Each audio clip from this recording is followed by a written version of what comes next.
In the winter skies of 1943, the air war over Europe reached a fever pitch. The United States Army Air Forces were determined to cripple Nazi industry by striking deep within the German heartland. It was a strategy of courage and attrition. Daylight bombing raids flown in tight formations, facing the full fury of the Luftwaffe. Among the thousands of airmen who took to those freezing skies, 5 names would later echo in the records of the missing aircrew reports. Men whose bravery was unquestioned, but whose fates were forever uncertain. One of them was Lieutenant Charles Red Halverson of the 306th Bomb Group based at RAF Thurley in Bedfordshire. England. Halvorsen was a farm boy from Iowa turned B-17 pilot, barely 24 years old, but already known for his steady hand and calm command under fire. His crew affectionately called their flying fortress the Liberty Bell II, and they had survived missions that most didn't.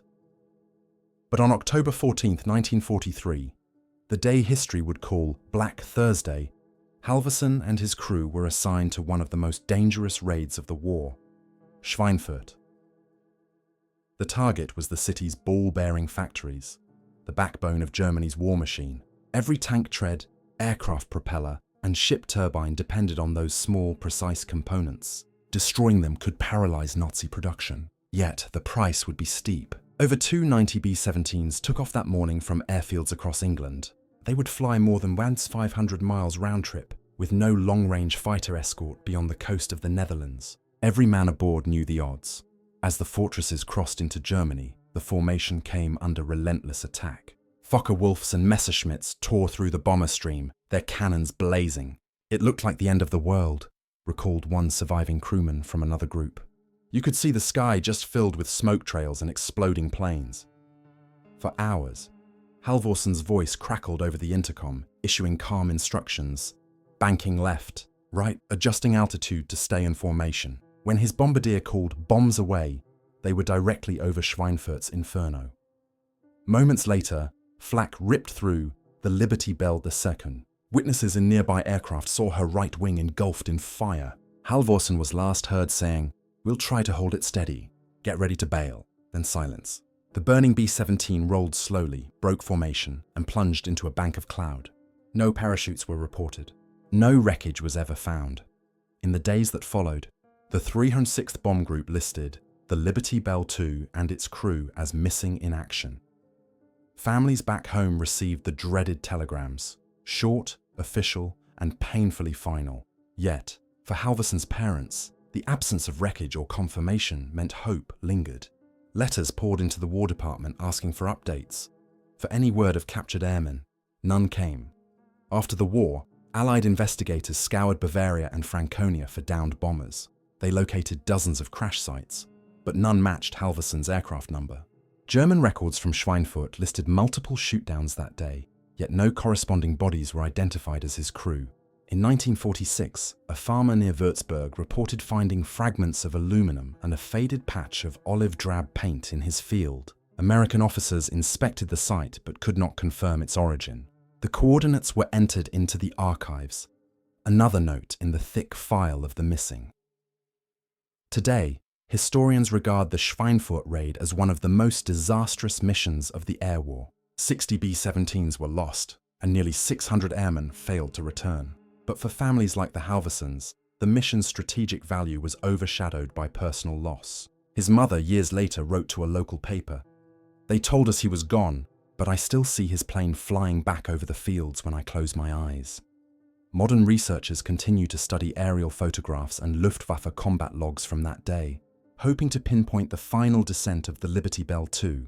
Some suggest she may have broken apart in the clouds and fallen into dense woodland near Hammelburg, territory that remained restricted until the end of the war. Others believe she may have made an emergency landing and been salvaged by German forces before Allied units could document it. The truth, like so many wartime mysteries, remains just out of reach.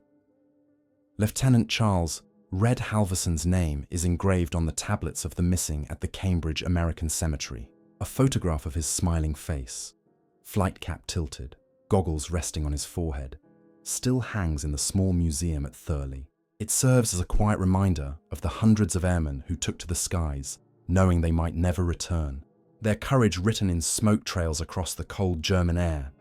And as the war expanded across the globe, from the frozen skies of Europe to the islands of the Pacific. Other pilots would follow the same fate, men like Captain James "Jimmy" Lawson, who vanished into the night above Rabaul. His final transmission would become one of the most haunting in the Pacific Theater's long history.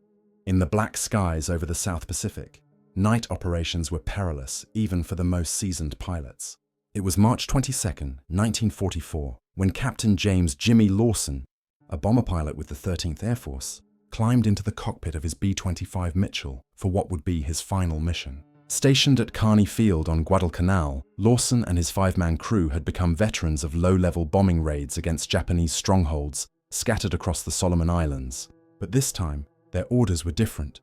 A night raid on Rabaul, the heavily fortified harbour city on New Britain, long considered the Gibraltar of the Pacific. Rabaul's harbour teemed with Japanese shipping, its surrounding hills bristling with anti-aircraft batteries. For years it had resisted Allied attempts to neutralize it completely. By 1944, most of its defenders were cut off, but the city's defenses remained lethal. Lawson's squadron, the 42nd Bomb Group, nicknamed the Crusaders, had been chosen for a daring run to strike supply depots on the town's outskirts. The mission would be flown under the cover of darkness, a tactic that minimized exposure to enemy fighters but increased every other danger imaginable. The takeoff was smooth, the moon low and veiled by thin clouds. "She's humming tonight," Lawson reportedly said to his co-pilot, Lieutenant Paul Riley, as the B-25's twin Wright engines roared to life. The crew's last recorded words came through the radio. "Engine 2, losing power. Tell them we hit the target." Then, silence. Radar contact vanished. Other pilots in the formation saw a brief flash in the distance, but could not confirm whether it was anti-aircraft fire or an explosion at sea. In the days that followed, the 42nd Bomb Group launched search patrols over the Solomon Sea. For a week, Catalina flying boats combed the waters between Rabaul and Bougainville. No wreckage, no oil slick, nothing. The Japanese reported no captured airmen in the area, and no crashed B-25 appeared in their records. It was as if Lawson's bomber had simply vanished into the Pacific. Military historians later noted that weather conditions that night had deteriorated quickly. Strong crosswinds and scattered thunderstorms may have forced the B-25 off course. Night navigation in the Pacific was often a matter of faith, wrote Colonel William D. Maxwell in a 1947 Air Corps report. One malfunction, one compass error, and you could be hundreds of miles off your intended route. Lost in a sea with no landmarks, no horizon, no rescue. The Mitchell bomber's effective range was just over 1,300 miles, leaving little margin for error. A fuel leak or engine fire could have sent it into the waves long before dawn. What keeps Lawson's story alive, however, are the reports that surfaced decades later. In 1978, an Australian patrol on New Britain's northern coast discovered the corroded remains of an aircraft engine bearing a US serial number. The site was in dense jungle, far from the expected flight path. Initial hopes that it was Lawson's B-25 quickly faded when records confirmed it belonged to another lost bomber. Still, locals told stories passed down since the war, of a plane that fell from the sky in silence, and of a man who, for weeks, survived alone in the mountains before disappearing toward the coast. In 2003, a team from the Bentprop Project, a US organization dedicated to locating missing WWII aircraft, examined sonar readings off the coast of East New Britain. They detected a submerged anomaly roughly the size of a B-25 fuselage, resting 80 meters below the surface. Despite multiple dives, the currents and silt made identification impossible. "It's like chasing ghosts," one diver remarked. Every clue leads to another question. For Lawson's family back in Minnesota, those questions lingered for generations. His sister, Ann Lawson Brown, kept his flight jacket and a small Bible he carried on every mission. In a letter to the War Department written in 1946, she pleaded, "If there is any chance Jimmy made it to land, please let us know. He was a strong swimmer and never gave up on anything." But the answer never came. His status was eventually changed from missing in action to presumed killed. The loss of Captain Lawson and his crew was one of many that marked the unforgiving air war in the Pacific, where navigation relied on stars, compasses, and courage. Their mission to Rabaul may have succeeded. Records show heavy fires near the target that night, but the cost was high. The 42nd Bomb Group continued flying, their motto, "Flak Happy," a bitter nod to the odds they faced with every sortie.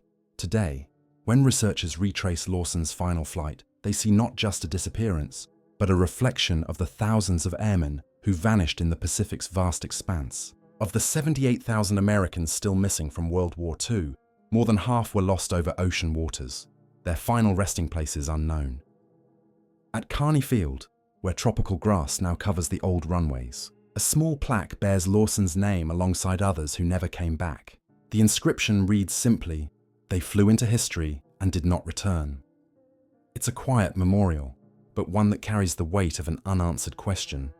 What truly happened to Captain Jimmy Lawson and his crew that moonless night? As the air war continued, thousands more would take to the skies over Europe and the Pacific, many never to return. One of them was a young Mustang pilot from the 354th Fighter Group, a man who sacrificed everything to protect his comrades in the skies above northern France. His name was First Lieutenant Harold Benton, and his story would become one of courage, loyalty, and a disappearance that still defies explanation.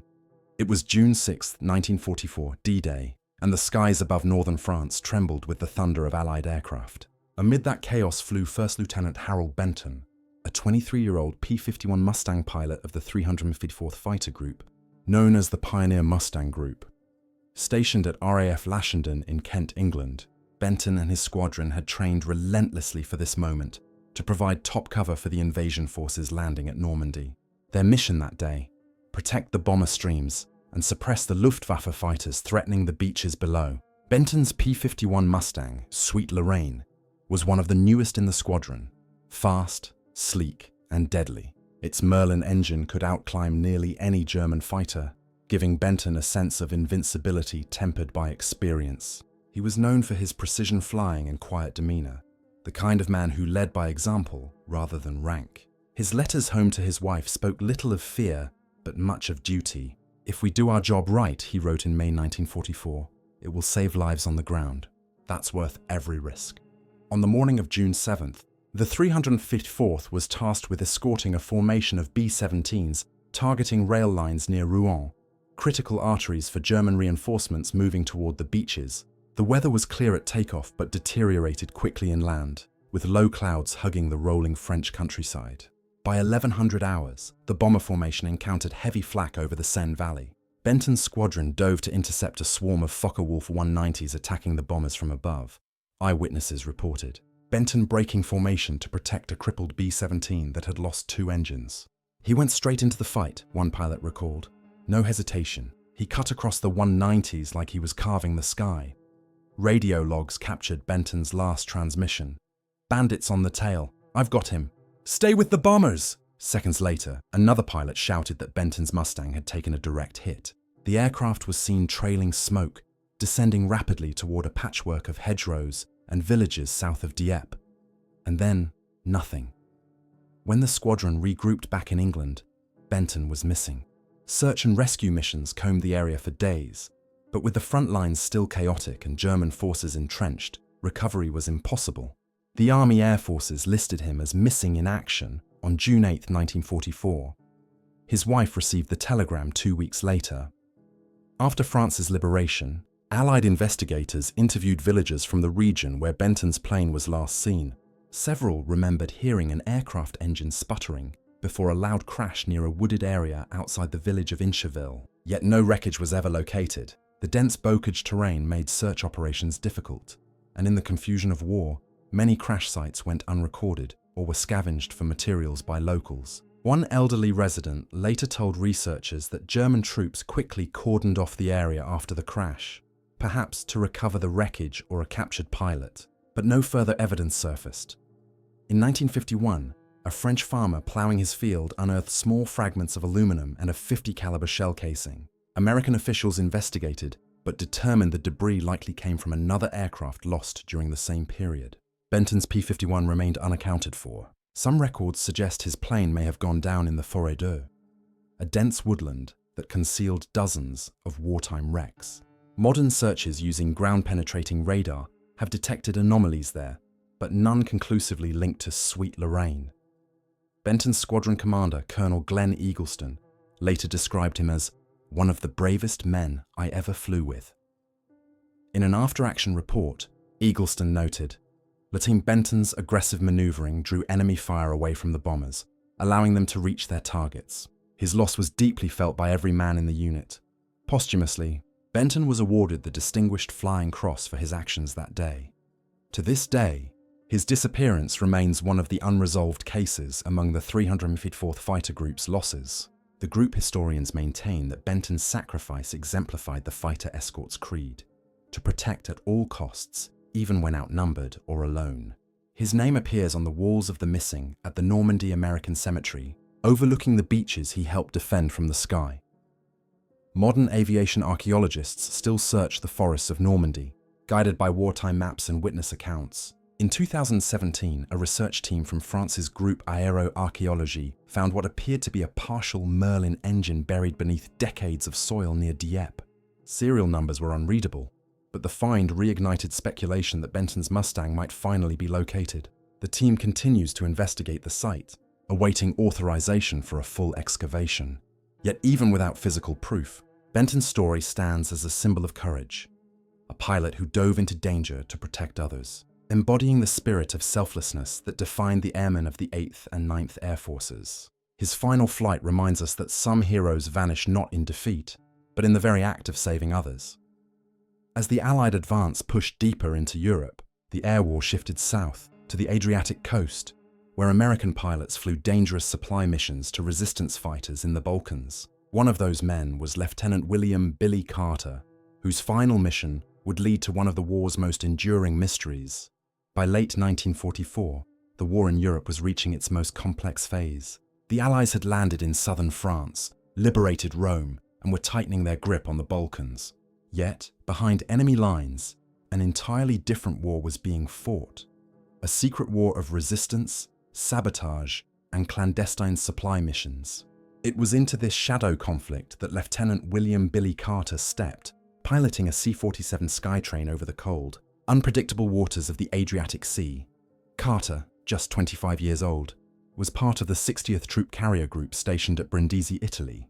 His unit specialized in covert operations, parachuting supplies and agents to the Yugoslav partisans under Josip Broz Tito, whose guerrilla forces were battling German occupation. The missions were perilous. Flights took place at night, often without fighter escort, and at altitudes low enough to avoid radar, but high enough to clear the jagged peaks of the Dinaric Alps. Navigation depended on star sightings, coded radio beacons, and luck. It was the night of December 12, 1944, when Carter and his crew received orders to deliver crates of ammunition, fuel, and medical supplies to a partisan drop zone north of Mostar. The weather briefing warned of deteriorating visibility and strong crosswinds. "We'll make it work," Carter reportedly said, scribbling the coordinates into his flight log. He had flown similar missions before, some so secret that even his commanding officers could not disclose their details after the war. The C-47, serial number 43-48726, lifted off at 2300 hours from Brindisi Airfield. Aboard were 5 crewmen and over 2 tons of cargo. For the first 2 hours, the flight was uneventful. Then, as the aircraft approached the Dalmatian coast, the weather turned violent. Heavy clouds rolled in, obscuring the moonlight. Carter's final radio transmission came at raw 1 Sethabine hours, crossing the ridge, winds strong, holding steady. Moments later, radio contact was lost. When Carter's plane failed to return by dawn, search and rescue operations were launched from both Brindisi and Bari. Allied reconnaissance planes scoured the coastlines of Croatia and Montenegro, but found nothing. No flares, no wreckage, no survivors. German records later reviewed after the war mentioned intercepting a low-flying transport off the coast of Dubrovnik that same night. Anti-aircraft batteries reported firing upon it, but no crash was confirmed. The entry was vague, perhaps deliberately so. For months, Carter's fate remained a mystery. Tito's partisans reported no drop at the designated site, and no Allied airmen were captured in the area. When the war ended, investigators from the US Army's Graves Registration Service traveled to Yugoslavia to search for downed aircraft. They recovered several, but none matched Carter's C-47. In 1946, a British liaison officer submitted an intriguing report. Local villagers near Trebinje recalled seeing a large twin-engine plane on fire descending into the mountains, followed by a brief explosion. But when investigators visited the location, they found no sign of wreckage. only scattered metal fragments too small for identification. The mystery deepened when declassified intelligence documents surfaced decades later. A 1945 OSS, Office of Strategic Services, report mentioned a captured Allied pilot in German custody near Sarajevo. An American, possibly from a transport aircraft. The description matched Carter, tall, fair-haired, with a distinct Iowa accent. Yet, his name never appeared on any official POW list. By the time Allied forces reached the region, any trace of that prisoner had vanished. For years, rumors persisted among local historians that Carter may have survived the crash and been taken by retreating German forces into Austria. Some believe he was executed during the chaos of the war's final months, his identity never confirmed. Others argue he may have been rescued by partisans and perished later in the mountains from exposure or wounds. None of these theories can be proven. Each is built on fragments of testimony, half-remembered details, and the fog of war. In the 1990s, during the breakup of Yugoslavia, renewed interest in missing Allied aircraft led to several discoveries in the Balkans. Near the town of Stolac, archaeologists uncovered the partial remains of an American C-47. Its aluminum skin riddled with bullet holes, its serial number corroded beyond recognition. Some experts speculated it could be Carter's aircraft, but without definitive markings, the case remains unresolved. The site lies in a remote valley, accessible only by foot, and political instability has hindered further investigation. Today, Lieutenant William Billy Carter is remembered in the records of the American Battle Monuments Commission as one of over 78,000 US service members still missing from World War II. His name is etched on the tablets of the missing at the Florence American Cemetery in Italy. For aviation historians, his disappearance symbolizes the countless unsung missions that operated in the shadows, those that never made the headlines, but helped shape the war's outcome. Standing on the cliffs near Brindisi, one can still imagine the C-47s lifting into the night, their engines humming low as they vanished toward enemy skies. Each carried not only supplies but also hope, the fragile thread connecting the free world to those still fighting behind enemy lines. And yet, hope was not always enough. As Europe descended further into its final year of conflict, another American pilot prepared for a mission of similar peril, one that would take him across the Adriatic once more, into the heart of Axis territory. His name was Major Robert Bob Hayes, commander of a B-29 Superfortress, whose final flight over Tokyo would end in one of the war's most haunting disappearances. By 1945, the war in the Pacific had reached its brutal crescendo. The Japanese homeland was under constant bombardment from the skies, as the US Army Air Forces unleashed the full power of the Boeing B-29 Superfortress, the largest, most advanced bomber of its time. Among those leading these high-risk missions was Major Robert Bob Hayes, commander of the 498th Bombardment Group, 73rd Wing, operating from the windswept runways of Saipan in the Mariana Islands. Hayes was 30 years old, a seasoned aviator from Nebraska who had flown B-17s over Europe before transferring to the Pacific Theater. He was known among his men as calm under pressure, meticulous in planning, and fiercely protective of his crew. His B-29, Heaven Can Wait 2, was more than a machine. It was a lifeline for 11 men who trusted each other implicitly. On May 25, 1945, Hayes was assigned to lead a bombing formation against industrial targets in Tokyo, part of General Curtis LeMay's relentless campaign to break Japan's capacity to wage war. The mission was to launch at 0100 hours. Weather forecasts warned of heavy flak and searchlight coverage over the capital, but the crews were used to danger. Hayes reportedly told his navigator before takeoff, "If we make it through tonight, we'll have done our part." His aircraft rolled down the Saipan runway, its engines thundering into the humid night, joining a stream of more than 500 bombers heading north, a metallic armada slicing through the darkness toward the heart of Japan. The approach to Tokyo was eerily silent, until the first bursts of anti-aircraft fire illuminated the horizon. Searchlights cut across the sky, locking onto the gleaming bellies of the B-29s.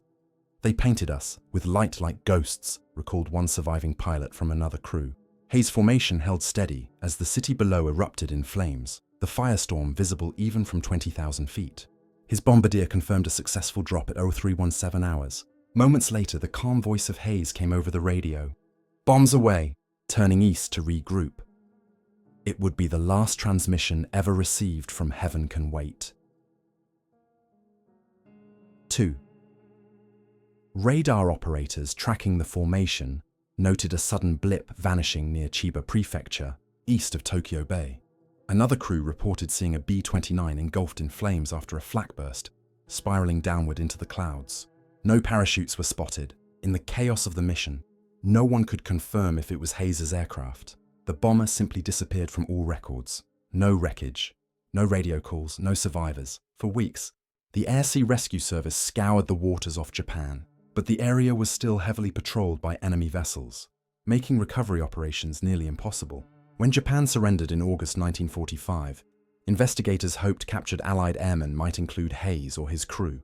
None matched their descriptions. In 1946, American teams visited crash sites around Tokyo and Chiba, recovering remains from several B-29s, but none corresponded to Heaven Can Wait 2's serial number, 4469873. Hayes and his men were officially declared missing in action.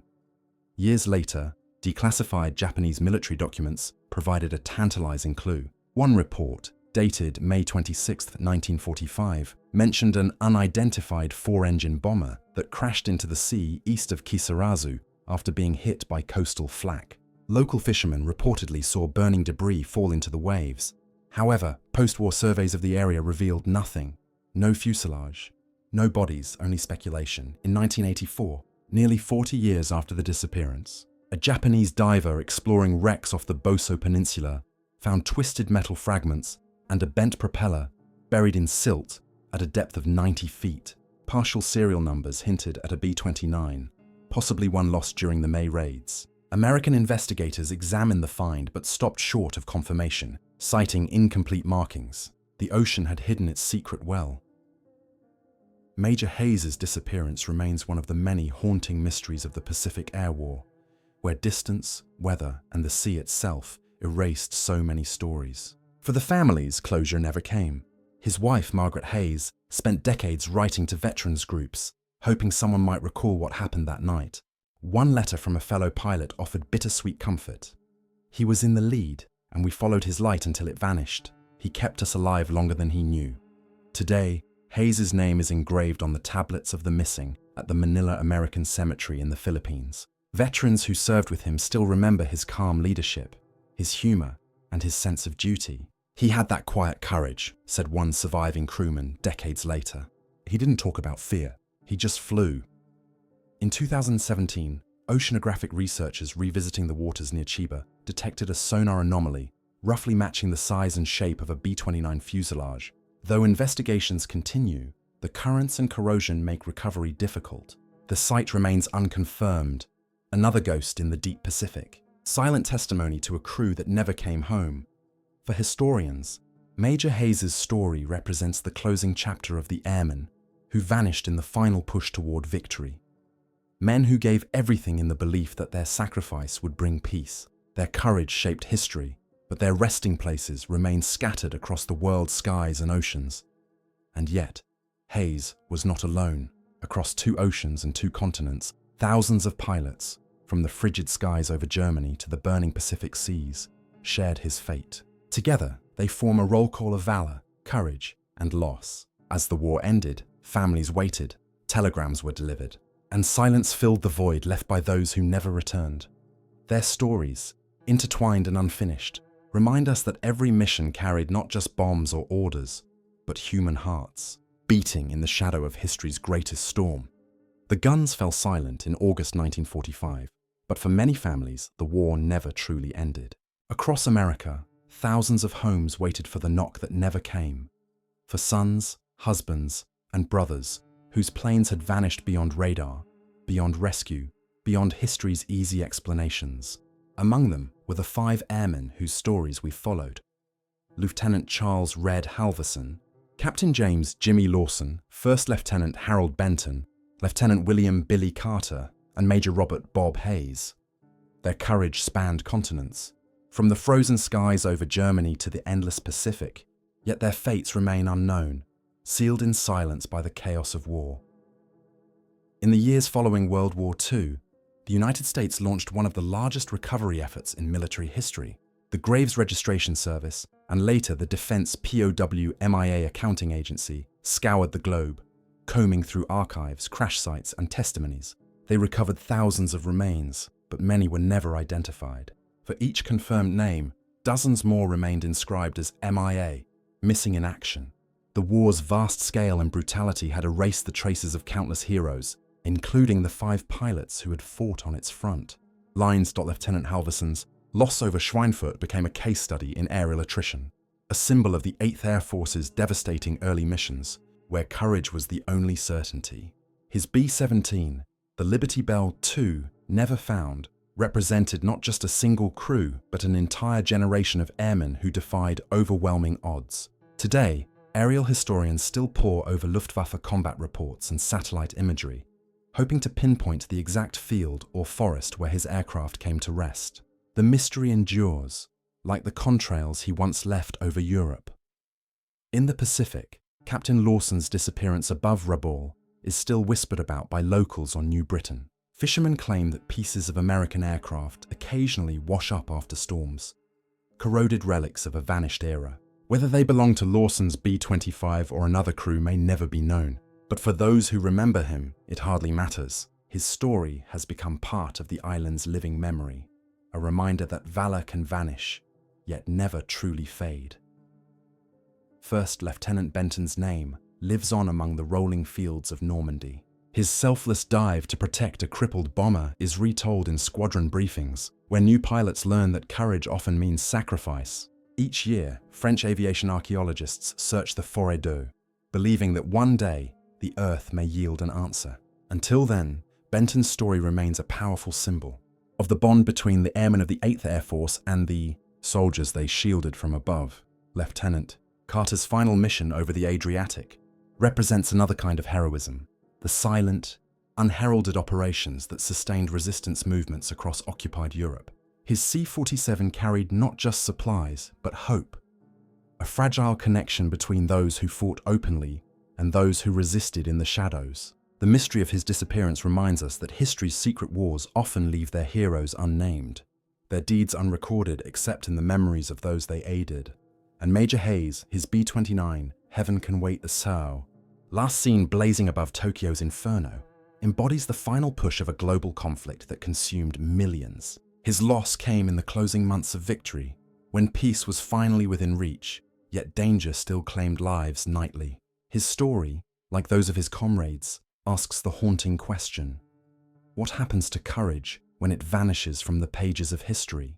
Even now, in the 21st century, teams of archaeologists, divers, and historians continue the search. Using sonar mapping, DNA forensics, and digital archives, they strive to bring closure to families still waiting for news, decades after the last battles ended. Every recovery, every identification is more than an act of science. It is a gesture of remembrance, a whisper across time that says, "You are not forgotten."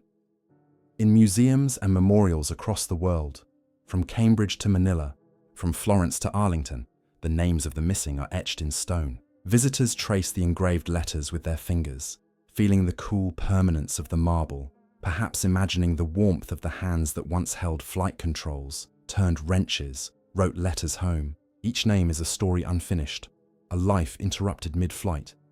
As we look back, the 5 pilots stand not as statistics, but as testaments to the resilience of those who served. They remind us that bravery does not always end in triumph. Sometimes it ends in mystery. Their disappearances are not failures, but reflections of the unpredictable cost of freedom, fought across oceans and skies where even the bravest could be swallowed whole. And so the story closes, not with certainty, but with reverence.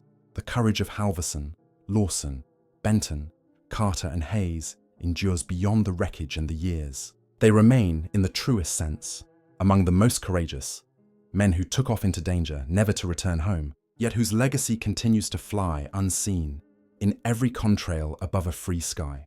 Their stories belong not only to history, but to the silence between the stars. A silence that still waits patiently for their return.